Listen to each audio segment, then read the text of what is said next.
So, guys, thank you everybody for showing up and coming to visit with us here. So, I am here to introduce these two gentlemen for us in the session How to Ace a Remote Broadcast Internship.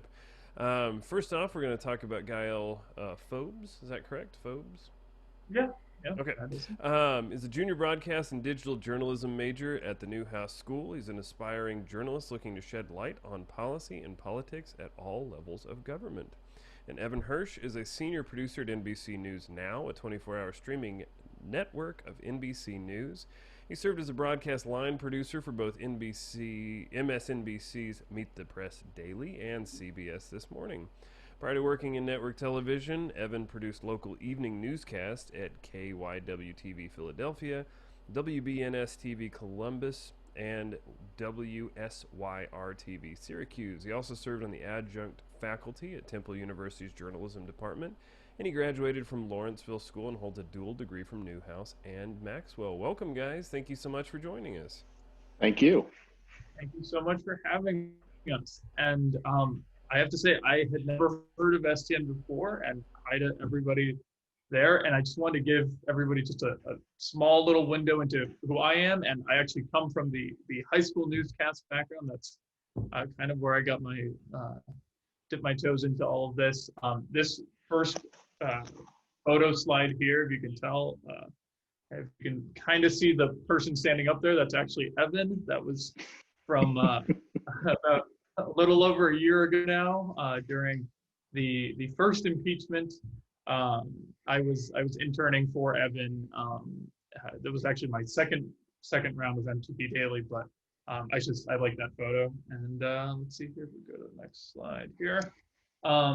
Just a few quick things about me. I've loved news ever since middle school. This was my uh, my 14th I like birthday this during a photo. tour. Yeah, this is my favorite thing about this photo is that normally most people's families actually didn't like show up at the photo. It was only supposed to be like the kid at the photo. So I'm actually in front of the lights, which makes it look like my family is a green screen. Um, I like that photo a lot. And to the high school news background, I went to a boarding school out east, and I was surprised that they didn't have any newscasts. So I pitched them this idea. I wanted to start a newscast from the ground up, and they were very kind in making sure I had all the equipment, all the mugs, and wallpaper backgrounds and graphics to make the thing happen. And that is actually how I met Evan. Was I guess did they send? I think they used to send the alums some of the links to our high school newscast, and I think Evan may have stumbled upon one, and then um, Exactly right. this is a great photo. This was back when Evan was line producing for CBS This Morning. Here we are. I think you can kind of see me in the back trying to get my head into the shot. Oh, I see you back there. Yeah. Yeah, trying to say hi to everybody there. From there, I took some of Evan's advice. He went to the Newhouse School up here in Syracuse. I'm actually in Syracuse right now. I'm in my off-campus apartment. This is the lovely side of Newhouse 3. I can take a slightly wider shot, but from the right angle, you can see the First Amendment written on the side there. So I go to Newhouse now. And after my freshman year, I was very lucky to be able to intern for Meet the Press Daily, and under the tutelage of the wonderful Mr. Evan Hirsch and Chuck Todd here. This was one of the segments that Evan was the mastermind behind, and occasionally I would throw some ideas his way. I was trying to find the one of the Ohio State University one. I couldn't find it, but here's a screenshot of Chuck for everybody. Among some of the fun things you get to do as an intern at NBC, you get to when you're in person, you can do a stand-in anchor thing, and I didn't really understand what it was until I did it. And apparently, our anchor's time is incredibly valuable. So when we have to do rehearsals and when the producers have to go through all the graphics and all the camera people have to square away the shots, we can't just have like Lester Holt, Savannah Guthrie sit there for hours on end while we try and frame up their shots because they're on air. So instead, they open it up so that lucky interns get to do this. This was right before the beginning of the pandemic and everything happened.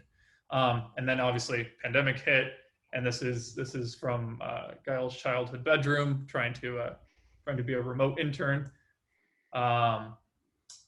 This past year, I joined NBC Specials. They do the sort of breaking news coverage for NBC, and you usually hear the chimes, and they usually interrupt Ellen or any daytime programming. We did a whole bunch of big projects, including the conventions, and one of the most memorable moments for me was getting to work on all the graphics for the VP announcement. So we produce a whole bunch of possible shows in the event that, let's say, they pick Kamala Harris, which in this case they did. So this is making the bullet point graphic for when Biden announced her candidacy on the ticket. So a few things there. This is coming to my Syracuse apartment, doing a lot of work on the election.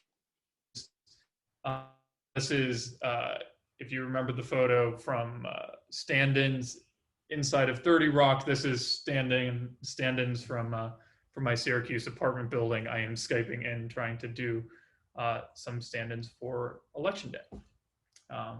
These are fake election results that they pump into the graphics to try and work with us. And right now, I'm currently an intern for MSNBC over at the 11th hour with Brian Williams. And these two screenshots are just some of the things I did in the past week or two. One of the tweets from the president that was in the impeachment trial. And then this is a headline of some of the stuff. That's about it, I think, here for the presentation.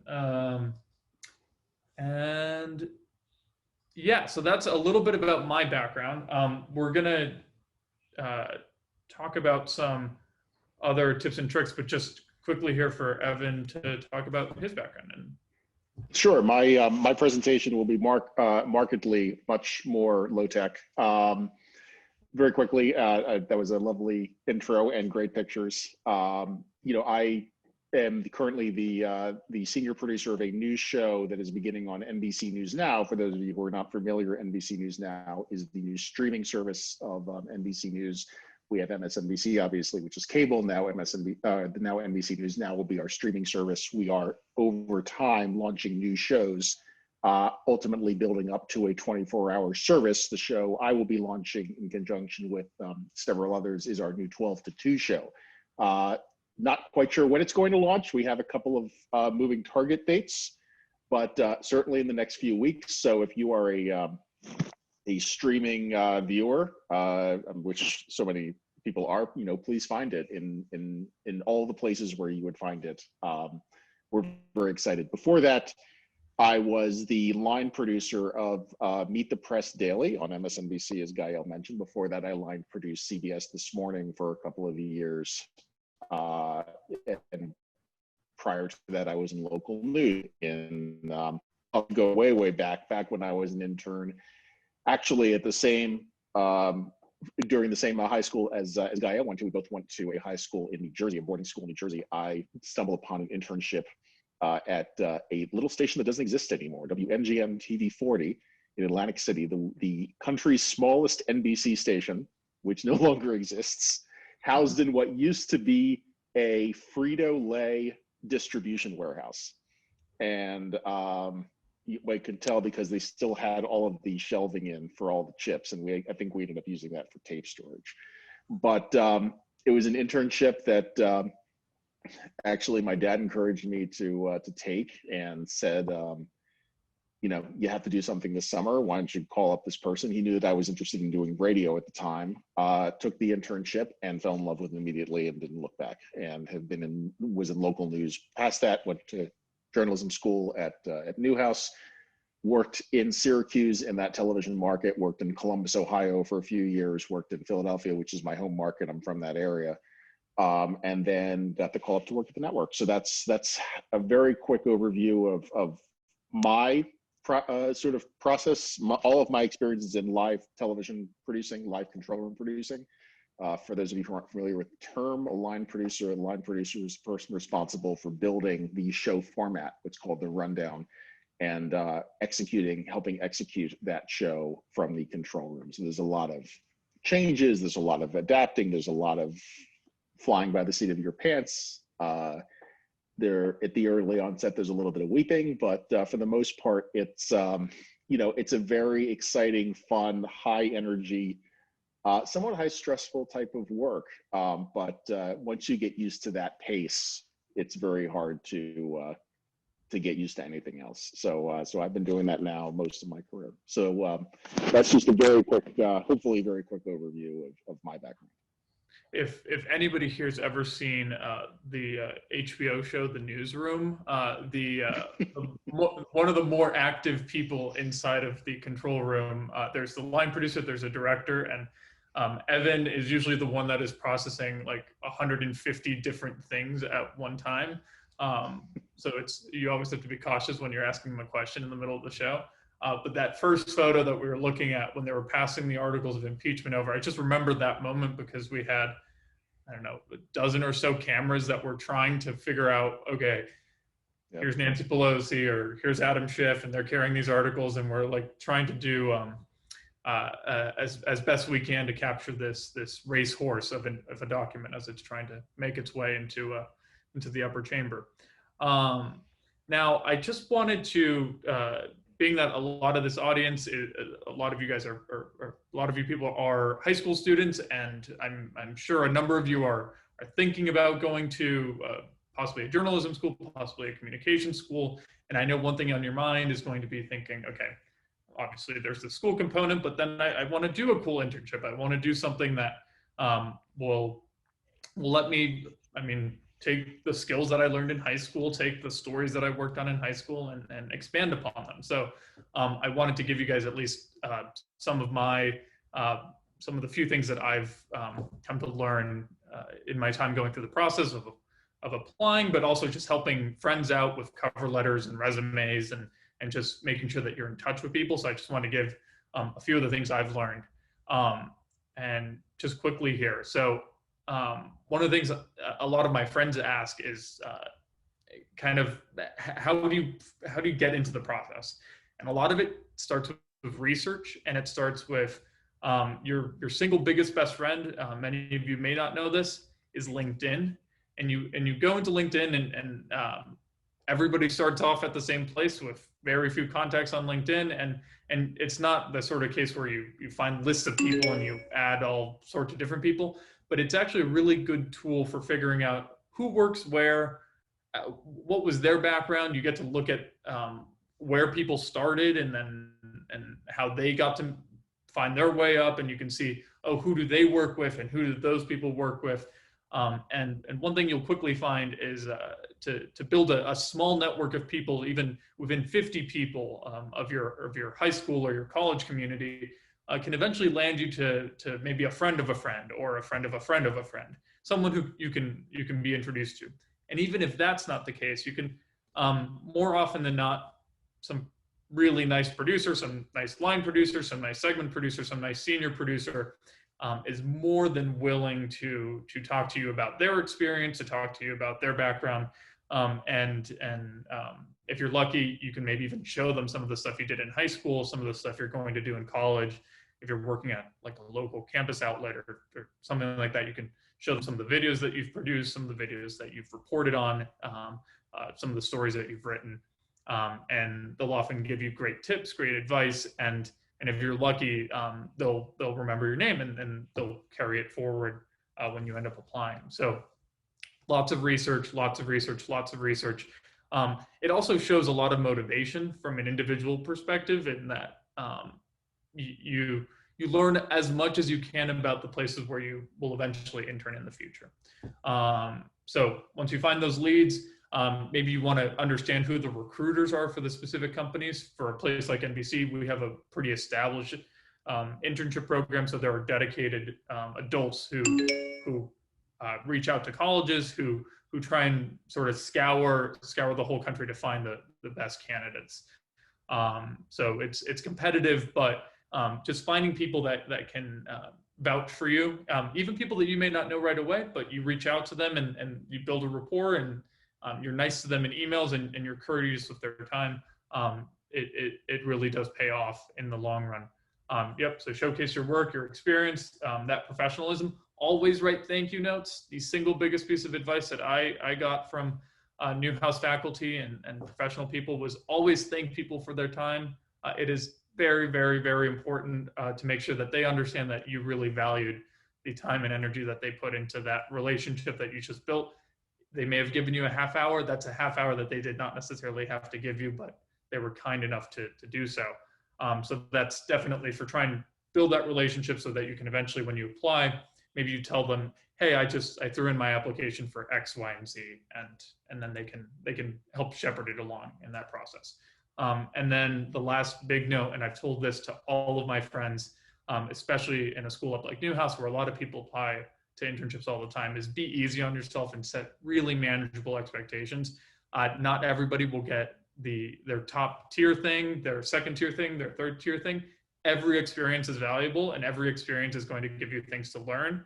And those things can hopefully help set you on a path that you eventually want to go on. So those were a few things just from my perspective, from someone who's been through the application process and who has so many friends that are in every stage of that application process. And I spend a lot of time looking at resumes and cover letters, and always pass along that help too. It's you receive help, pass it along to other people so that you can give them a leg up.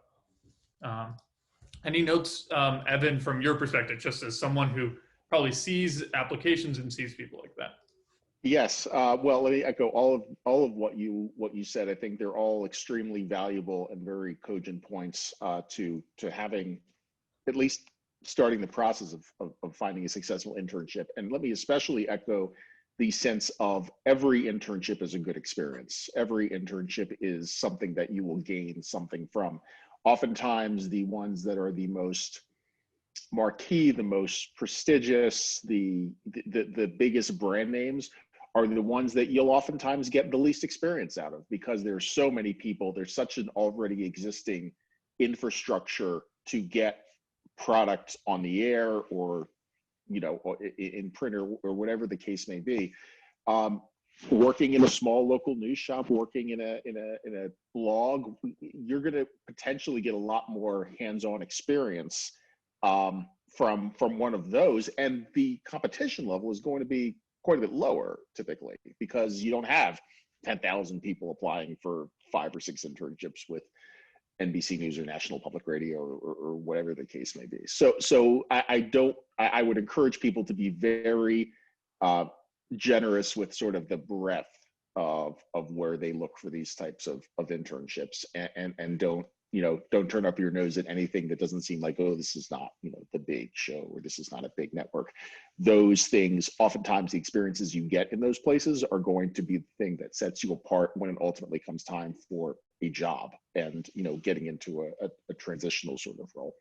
As someone who sees a lot of internship applications and resumes coming across my desk at various times, I just, like Ghael, I look for people who have expressed a demonstrated interest in doing this. That doesn't necessarily mean that it has to be a journalism school background, but show me that you're interested. I mean, before I was handling the internship for the New York operation to Meet the Press, show me you're interested in politics. Show me you're interested in political journalism. Show me that you're engaging in the content that we have to process every single day. That's going to put your resume at the higher end of the higher end of the pile. Don't feel like it's always going to go to the kid in the most prestigious journalism school, or the kid who had the internship at CNN, or those things are great, but at least from my perspective, those are not the things that necessarily set a candidate apart or make them better than another. I just want to see that you're interested in it, and that you have a passion for the work, and that is what's going to get me more interested in your candidacy. I try to be very diverse with my choices, not just all from the same schools, not just all from the same backgrounds. We really want to have a very diverse and interesting pool, and that's not specifically any demographic focus. That's, we want kids from all walks of life to come in and help us, because we have found that bringing in different people from different experiences has helped give us a broader perspective on how we cover stories. And oftentimes our interns have come up with ideas or come up with angles or suggested something that we hadn't thought of. And that's really where we value it. So to sort of put the button on that point is, you don't have to be any specific fit, but just show the passion, show the interest, show me that you like the work, that you care about it, and that's 9 times out of 10 going to help you rise to the higher end of the pile. Yeah, and really look out for people's time. I think that's like a big thing. Like, you want to put yourself out there, but also like put yourself in their shoes. They're very busy people at the other end of it, so make sure that like you're not asking more of them than you're necessarily putting into the mix too. So it's a delicate balance there. But as I said before, Evan, when he's in the control room, you see his eyes are like on 150 different things, and you just think he's trying to process all of that, and then it's like X person asking for internship 15 times. Just be careful with that. But just don't expect an answer while I'm on the air. Other than that, exactly. All right, so the big thing that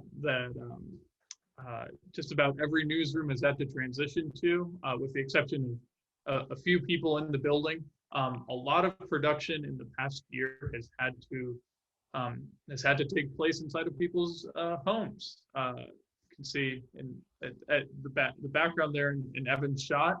A lot of remote production has taken place over the past year. I was doing the Newhouse NYC program, so I go to the journalism school here at Syracuse. They have a kind of like a satellite campus that you can where you can take an internship during the day. So I was at Meet the Press Daily last winter spring-ish time. So spring 2020, and in January I was going down. I was starting at Meet the Press at 9 a.m. and then I'd leave partway through our show, and then I'd go take classes from 6 to 9 p.m. And I was doing that for a few months, and then obviously the pandemic hit, and it was a really interesting time to be in news, in that we had an impeachment trial the first month. Then we have a primary election. We have the Iowa caucuses, New Hampshire. We have Nevada. We have South Carolina. All of them are huge news events in and of themselves. We held a presidential debate, and it was a lot of moments where as an intern you get to sort of internalize it, and you get to sort of process how professionals do really great work. But we're also having the story of COVID. It's like coming into the picture. And I remember that the March was really interesting in that we're covering this big story as it's slowly sort of taking over the whole world in a way. And every day the trains are getting a little bit lighter as you're coming down into the office, until eventually, I remember the last train, right as I was leaving 30 Rock for the last time, and it was like March 12th or something like that. I remember getting the email saying, all right, this internship is remote indefinitely, and it has been ever since. But it was an opportunity that actually it presented itself with lots of challenges, but also it was really rewarding in a sense that you still got to be a part of something, and a lot of companies put in a lot of time, especially NBC, to make sure that it was valuable. I don't know if that transition for you was it was probably more chaotic on your end, Evan. It was quite chaotic. I mean, there was we think this is going to be, there was the period of like, we think this is going to be a week. And then there was the period of, we think this is going to be 3 weeks. And it's like, you guys aren't coming back to work. I was on the list of people who was coming into the office throughout this. Initially, I was coming in once every 2 weeks, then ultimately became once every 4 weeks, then ultimately became once every 6 weeks, and then finally towards the end of my as I've now just now wrapping up my time with Meet the Press, it was for a week, 1 week stretch every 6 to 8 weeks. It was, if you had told me, I mean, you're seeing what used to be my dining room table that's now the office. And if you had told me in February that I would be producing a live television show from my kitchen, I would have thought you were crazy, but here we are. And I think it really drives home the point of that I think is very endemic to working in this industry, which is adaptability and being able to turn on a dime. This is how things are going to work now. We still have to get a show on the air. Are we going to be able to do it? And surely, as we were transitioning into this new world order, it was very chaotic because we were, I think, pretty well set up to do this, but we didn't have the existing infrastructure to make it happen. We had the ability to remote connect into our newsroom producing software. We had Microsoft Outlook, obviously. We had a couple of other tools, but what you see behind me, which is the system we use to mirror our control room walls across the network in real time, because we need to see it in real time in order for it to happen. That had to be built. So a lot of these things it was a lot more herky-jerky and much more turbulent, but ultimately we got it all on the air. And so now here we are almost a year later, and we may be coming up on very close to a year later, and it all works. So in some ways, what this has done is not only proved the concept of, we can be an adaptable industry to these circumstances, and you don't see a lot of value lost in what you see on the air. It still looks like a show from that you would see from before COVID, even though the anchor may be in one location and the producing team may be in a couple different locations. It still works. And so what I think that's going to open up the potential for is just, and this really, I think, plays into the internships, is you now have a much broader pool from which to choose. You don't have to come into 30 Rock. You don't have to come to the CBS Broadcast Center to not only have an internship, but to also play a valuable role in the production of a show. So, that is, a long answer to a short question, but I think the point is that yes, it was very turbulent, but we figured it out. And now we have the existing infrastructure to continue to do this. And I don't think there's a lot of, I think it looks pretty good, and it still functions pretty well, and the journalism is still solid. We're still making good TV shows from our homes. Who would have thought? Yeah, and just to tack on to it, it presented a lot of challenges, but also a lot of opportunities. And one thing that I've been really, really grateful for in this really crazy year has been the fact that I was really looking forward to interning during an election. I am a politics junkie, and I like processing it from a minute to minute basis, seeing what everybody's saying about everything. And one of the things this remote internship allowed me to do was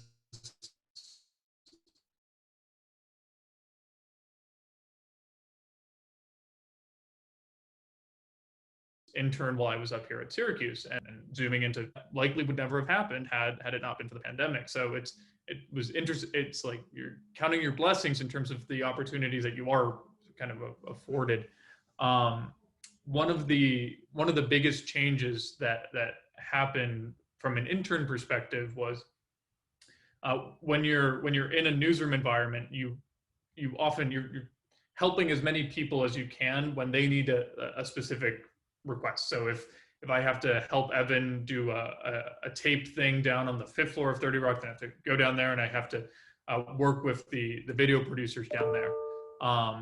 If there's a segment producer that needs to have some transcription done or some research done, then they pull me aside at one point and we work on that there. One thing I found with the remote production, especially because a lot of the teams were transitioning in the I don't know, in March and April and May, and they were trying to figure out their workflows, and for a lot of them, they were pretty used to working in a certain way with having double monitors, during the show, being able to use a whole bunch of different technologies. That wasn't going to be there for them. So they were going to need all this extra time to be able to sort of adjust to the new reality, which meant that as an intern, you have to realize, okay, sometimes my having the premier experience of making sure that I'm like always asking for the next thing, I just have to cool it a little bit to make sure that they have to get a show on the air.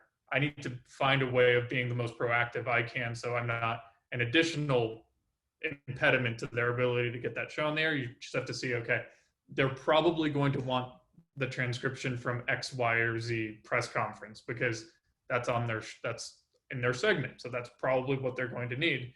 And then you try and sort of foreshadow the things that people will need.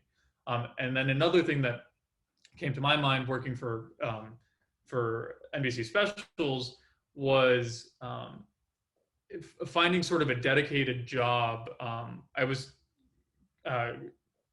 helped a lot of different people when I was at Meet the Press Daily, but at Specials, it was more you're focusing on sort of bigger, longer term projects, preparing for the VP announcements, preparing for the convention. So a lot of it was finding the work, finding the time to just sort of work diligently by yourself and make sure that you get the product done quickly, and you make sure that you're helping people where you need to be. And I'm doing that again here at the 11th hour, where it's a lot of graphic production because there's not the sort of natural seamless ability to just sort of say hi to people in the hallway, have them ask you, hey, can you do this for me quickly? Can you print those scripts? Can you do that sort of thing? Instead, you have to find other avenues. You have to be a little bit creative, but you also have to think, okay, how is the producer thinking about their job right now, and how can I help them in their job? Excellent points. Excellent points, all. I would certainly add that, it's not like we are not cognizant that the internship experience is more challenging. We're certainly aware that, you guys are at home trying to contribute, and I certainly as an intern hiring manager try to, be very cognizant of, not letting anybody sort of fall by the wayside. I will grant that is sometimes challenging on an especially busy day. We've just gotten through a crazy news cycle in the last couple of months, and sometimes not everybody is able to do all of the work that they want. But from the get-go, when I hire an intern for for Meet the Press or whichever show it may have been for, we try to be very, very cognizant of letting them know that, look, we've chosen you. You're joining our team. We want you here.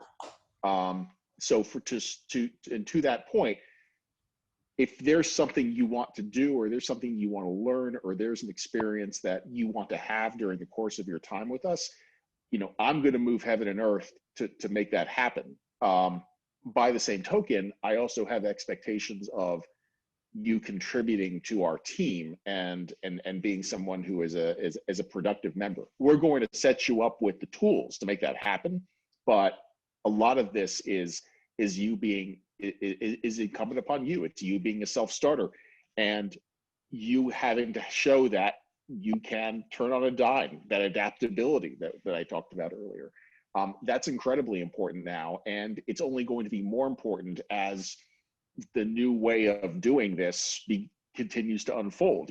What this looks like now is certainly not what it looks like a year from now, but it's certainly not going to be what it was 2 years ago. So we're in a tremendous period of transition in this industry that I think is going to create a lot more opportunity. But at the same time, you have to be there ready to tackle it and ready to be flexible and adaptable in order to make that happen. But, we know too that this is challenging. So, if you are starting with an intern manager in a new internship, I think it's very important to have early on conversations and say, hey, what sort of things would you guys like me to focus on? Here are the things that I'd like to do to, over the course of my time with you to build upon. Can we have weekly check-ins? Can we have regular intervals where we're talking to make sure that we're hitting those marks as time goes on? Otherwise, I think Ghael's right. It's very easy to get lost in the fray, even if the intention is not there.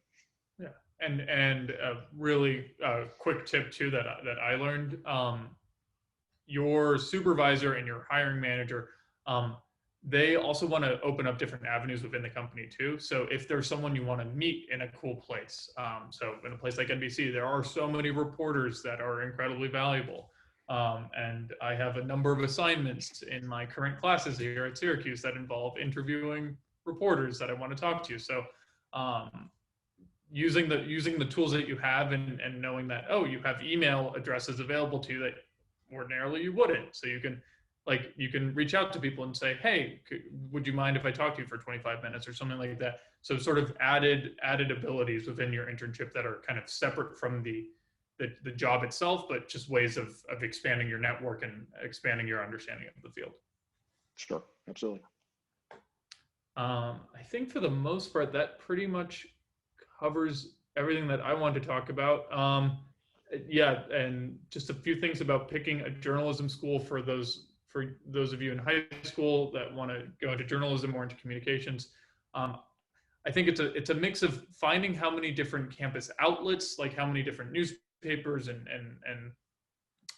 newscasts and things like that. You look at the facilities, obviously. You look at the faculty. You see their experience. You see how much of a background they have. I picked Newhouse because I saw that they had a breadth of extracurricular opportunities. They had amazing faculty that had been in the field. They had amazing facilities that you could take advantage of, and they would lend you equipment that you can use on your free time, like this camera. So I guess for me, it was kind of an all-around great pick. And the added benefit of a place like Newhouse was that there were a lot of dedicated alums who wanted to see you succeed, because when they were at that school, and I'm sure this is the case at just about every communication school, there are a lot of alums that want to see you succeed and want to see you do well in the field. Absolutely. I mean, I think that working, with alumni groups, connecting with alumni groups, choosing journalism schools that offer a lot of hands-on experience is incredibly valuable. I want to sort of, make clear that, you don't have to go into a journalism school. You don't have to have, the student television station or the student radio station. All those things are super helpful for sure, and help build that set of skills. But if you happen to go to a college or a university that doesn't have that infrastructure in place, I don't think you're at a disadvantage. I think that you can, yes, you don't have a lot of the tools of, here's how you operate a camera, here's how you do this, but those are all vocational things that can be learned. If you have an interest in journalism, if you have a journalism teacher or, someone who is a professor of communications who has some journalism background, you can, I think, build a lot of that knowledge base that's going to serve you very well long into the future. I'm happy to train somebody to edit video or to shoot video, but if you have that natural curiosity, if you have that that innate goal of trying to find information, of wanting to learn to be a better writer, of being able to process information and to synthesize it, that's going to be massively more valuable over the long run than I know how to cut on Avid. Not to discount the importance of knowing how to cut on Avid, but if I had to make a choice, I'd rather learn those soft skills. Soft skills may be the wrong word, but those sort of abstract skills of knowing how to do the journalism as opposed to just knowing how to do the television. Exactly. Yeah, and don't be afraid of starting things at those schools. Like if something Absolutely. may not Absolutely. The one tool that many people didn't have back in the day, I guess, is that just about anybody can be a journalist with their phone. And what we can see in this remote production is people can make it work even if they don't have the nicest facilities, the nicest equipment. They can make it work. And at Newhouse here and at my high school, I started the organizations that I became a part of, or I started the entities that I did, because I saw that the thing I wanted to do exactly wasn't there. So I was like, okay, I guess you have to be entrepreneurial about what you want to do, and you want to spend your time accordingly to how you sort of maximized your creativity and your extra hours in the day. Yeah, and absolutely, and you know, and I'm glad you brought that up because you know, I sort of found out about Ghael and L10, which is the student run news network, through I think either an email or it was through the alumni magazine or something, and I was blown away, first of all, that this existed, and second of all, that it was a student who took the initiative to do it. You don't need to have tons of resources to make something like this happen. Like Ghael said, everybody's got a smartphone. You can edit video on your phones now. I can do it on this iPad I'm talking to you on. And everybody's got an internet connection. So the barriers to entry of, well, you know, we don't have a TV switcher, we don't have a control room, we don't have a studio. Who cares?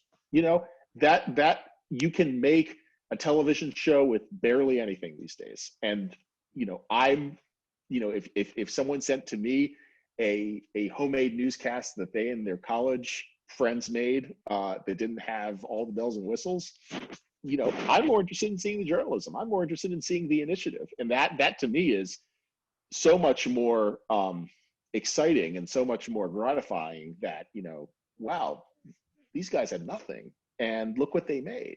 So don't be afraid of a lack of resources in terms of you know, what you know, and in terms of trying to showcase or build upon your talents, and don't be afraid of, you know, don't, you know, take the initiative and don't be afraid of no. You know, you'll probably, if asking administrators in your schools, hey, can we do this? Hey, can we do that? Hey, can I borrow this classroom after hours to, you know, film a newscast?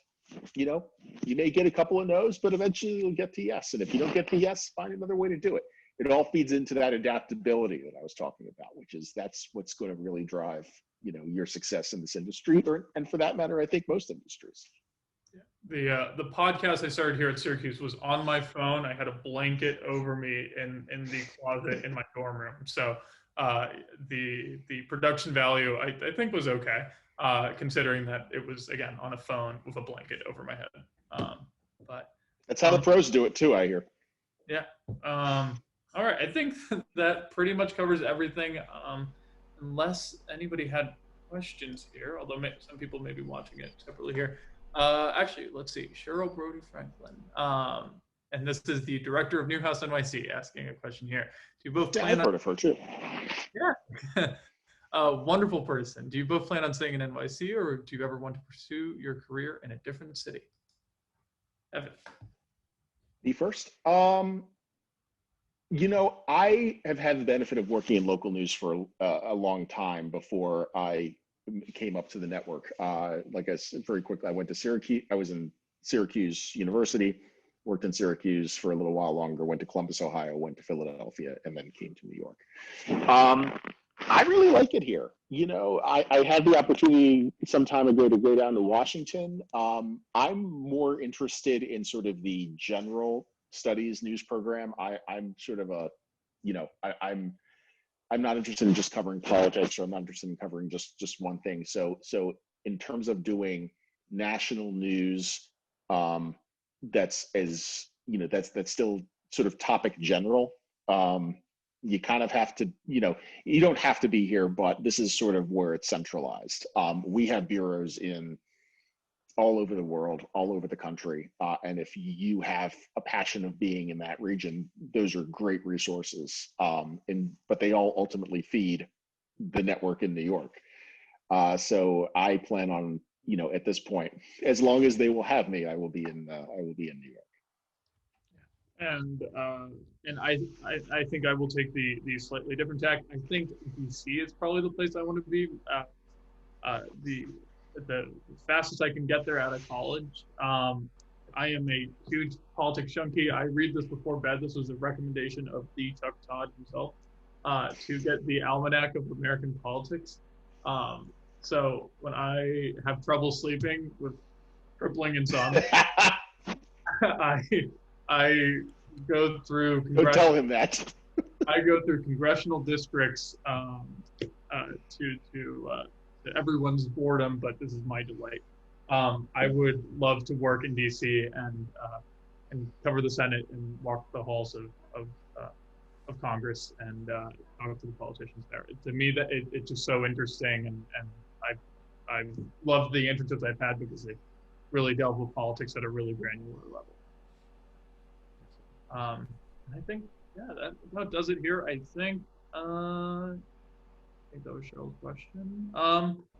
Thank you so much, everybody, for hearing Evan and I talk about our experience here. I've really enjoyed it. I think I will try and leave my email below or in some description or something like that if some students watching this want to get some more one-on-one advice, if they want to send me a resume or cover letter or anything like that, I'd be more than happy to lend my time to that. Absolutely. I'll do the same. Ghael, if you would throw my email down there, I'd be happy to stay in touch with any students who are interested in sort of building their resume for television. I promise I will get back to you at some point. I may not get back to you immediately, but if you don't get a response from me immediately, don't take it personally. Please feel free to be persistent, and I will get back to you. Excellent. Yeah, and if you guys can just throw that into the chat for anybody that would want that. So unless anybody else has any questions, but otherwise, thank you so much for coming by, and thank you, Ghael and Evan, for sharing your perspective and your stories and your advice with us. So thank you guys so much. Absolutely. Good luck to everybody. Thank you. All right. Thank you, everybody.